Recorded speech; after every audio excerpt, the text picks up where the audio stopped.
வணக்கம், வாழ்க வளமுடன். Welcome to food home kitchen. வாங்க இன்றைக்கி என்ன செய்யலாம்னு பார்க்கலாம். நம்ம இப்போ தவளை அடை செய்யலாம். தஞ்சாவூர் தவளை அடை செய்யணுமா. தவளை அடைக்கு பார்த்திங்கன்னா குணுக்கு மாதிரியும் இருக்கும். அது அரைக்கணும். கடலைப்பருப்பு அதே அரைக்கணும். உளுத்தம்பருப்பு, 4 காஞ்ச மிளகாய், பாசிப்பருப்பும் அரைக்கணும். அதே அரைக்கணும். புழுங்கரிசி.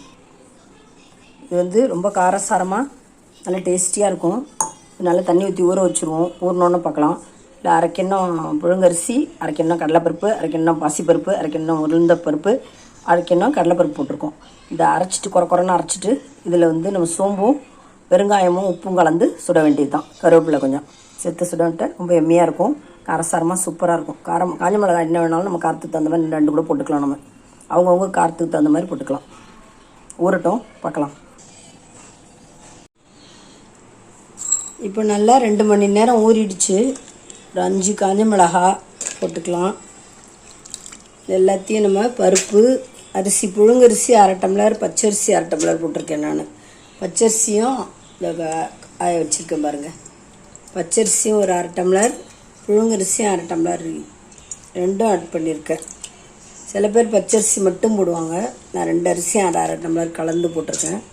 1/2 கப்பு எல்லாமே 1/2 கப்பு தான். பருப்பு எல்லாமே ஒரு 5 பல் பூண்டு எல்லாம் தண்ணி இல்லாமல் எடுத்து போட்டு நம்ம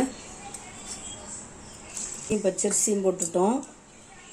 பருப்பு எல்லாத்தையும் போட்டுட்டு அரைக்க வேண்டியது தான். குறைன்னு அரைச்சிட்டு பார்க்கலாம். இதிலே பல்லாக தேங்காய் போட்டுக்கலாம். இல்லை ஒரு ஒட்டியும் போட்டுக்கலாம். நம்ம பல்லாக குட்டி குட்டியாக அரிஞ்சு வச்சுருக்கோம். அதே மாதிரி சோம்பு பவுடர், பெருங்காயம் ஒரு 1/2 ஸ்பூன் அளவு பெருங்காயம் போட்டுக்கலாம். கருவேப்பிலை கொஞ்சம் தாளிக்கிறதுக்கு போட்டுக்கலாம். காரம் நமக்கு என்ன வேணும்னா இன்னும் ஒரு மிளகாய் கூட போட்டுக்கலாம். 5 மிளகாய் போட்டிருக்கேன் நான். பத்தலைன்னா நம்ம இன்னும் ஒரு மிளகாய் கூட போட்டுக்கலாம். இப்போ நம்ம குறைன்னு அரைச்சாச்சு. இதில் சோம்பு ஒரு ஸ்பூன் அளவுக்கு சோம்பு போட்டுட்டோம். அடுத்து பெருங்காயம் பார்த்திங்கன்னா ஒரு 1/2 ஸ்பூன் அளவு பெருங்காயம். பருப்பெல்லாம் இருக்கிறதால டைஜஷன் ஆகுறதில்ல. நான் 1/2 ஸ்பூன் பெருங்காயம். தேங்காயும் கருவேப்பிலையும், தேங்காய் பருப்பெல்லாம் தீனி வச்சுட்டோம். அதையும் போட்டோம். தேவையான அளவு சால்ட்டு போட்டுக்கலாம். தூள் உப்பு போட்டுக்கலாம். ஏன்னா கல் உப்பு போட்டால் கரையாது. அதனால் தூள் உப்பு தேவையான அளவு போட்டாச்சு. இப்போ நம்ம கலந்துக்க வேண்டியதான். நல்லா மிக்ஸ் பண்ணிடலாம். மிக்ஸ் பண்ணிவிட்டு குணுக்கு துளியோண்டா குட்டி குட்டியாக போட்டுட்டா குணுக்கு. இதே நம்ம அடை மாவு மாதிரி ஊற்றினா தவளை அடை மாதிரி குட்டி குட்டியாக ஊற்றினா தவளை அடை ஆகிடும். இப்போ நம்ம குணுக்கு மாதிரி போட போகிறோம். இப்போ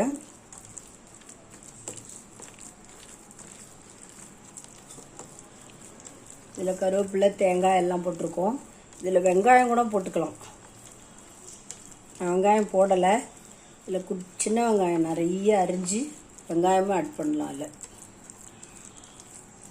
நான் இன்றைக்கி ஆட் பண்ணல. இப்போ பார்த்திங்கன்னா அடுப்பில் எண்ணெய் ஊற்றி வச்சுருக்கோம். கொஞ்சமாக தான் ஆயில் ஊற்றி வச்சுருக்கேன் நான். நல்லா எண்ணெய் காஞ்ச உடனே குட்டி குட்டியாக போட்டுக்க வேண்டியது தான்.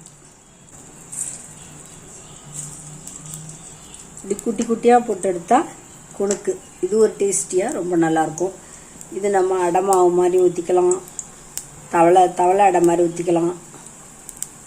இந்த மாவு பேஸ் என்ன வேணாலும் பண்ணிக்கலாம். காரம் பத்தாதவங்க இன்னும் கொஞ்சம் காரம் போட்டுக்கலாம். சில்லி ஃப்ளேக்ஸ் போட்டுக்கலாம். இல்லை சில்லி பவுடர் போட்டுக்கலாம். நல்லா சூப்பராக வந்துருச்சு. பரட்டி விட்டு நல்லா வேக வச்சு எடுத்துட்டோம்னா ரொம்ப டேஸ்டியாக இருக்கும். எம்மியாக இருக்கும். குழந்தைங்களுக்கு ரொம்ப பிடிக்கும். ஸ்நாக்ஸ் மாதிரி கொடுக்கலாம். டிஃபன் மாதிரி கொடுக்கலாம். ரொம்ப நல்லாயிருக்கும். இந்த மாதிரி செஞ்சு பாருங்கள். இது தோசையாகவும் ஊற்றலாம், அடையாகவும் ஊற்றலாம், தவளை அடையாகவும் ஊற்றலாம். குணுக்கு மாதிரி பிச்சும் போடலாம் குட்டி குட்டியாக. நான் இப்போ குணுக்கு மாதிரி போட்டிருக்கேன். ரொம்ப நல்லாயிருக்கும். செஞ்சு பாருங்கள். ஒரு செட்டு எடுத்தாச்சு. அடுத்த செட்டு வந்துட்டுருக்கு. ரொம்ப நல்ல டேஸ்டியாக இருக்கும். இது மாதிரி செஞ்சால் நம்ம சைட் டிஷ்ஷாகவும் தொட்டுட்டும் சாப்பிட்லாம், டிஃபனாகவும் சாப்பிட்லாம்.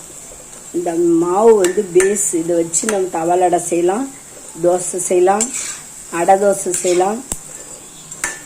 இந்த மாதிரி குணுக்கு மாதிரியும் செய்யலாம்.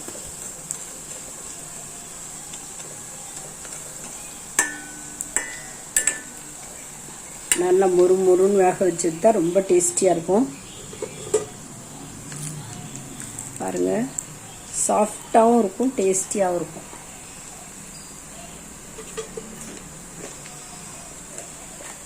ரொம்ப நல்லாயிருக்கு.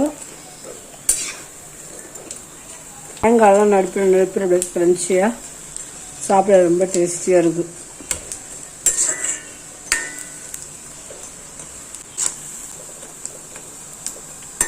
செஞ்சு பாருங்கள், ரொம்ப டேஸ்ட்டாக இருக்கும். கெஸ்டெல்லாம் இருந்தால் கூட நம்ம இது மாதிரி செஞ்சு கொடுத்து டீ போட்டு கொடுத்தா ரொம்ப சூப்பராக இருக்கும்.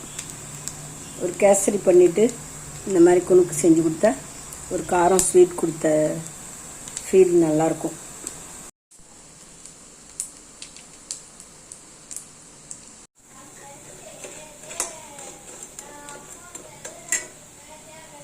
குழந்தைங்களுக்கு பிடிச்ச குணுக்கு இது ரெடி ஆகிடுச்சு. குழந்தைங்களுக்கு செஞ்சு கொடுங்க, ரொம்ப பிடிக்கும். இந்த வீடியோ உங்களுக்கு யூஸ்ஃபுல்லாக இருக்கும், ஈஸியாகவும் இருக்கும். இந்த வீடியோ பிடிச்சுன்னா லைக் பண்ணுங்கள், கமெண்ட் பண்ணுங்கள், ஷேர் பண்ணுங்கள், மறக்காமல் சப்ஸ்கிரைப் பண்ணுங்கள். Thanks for வாட்சிங்க. நான் இன்னொரு நல்ல வீடியோவில் பார்க்கலாம்.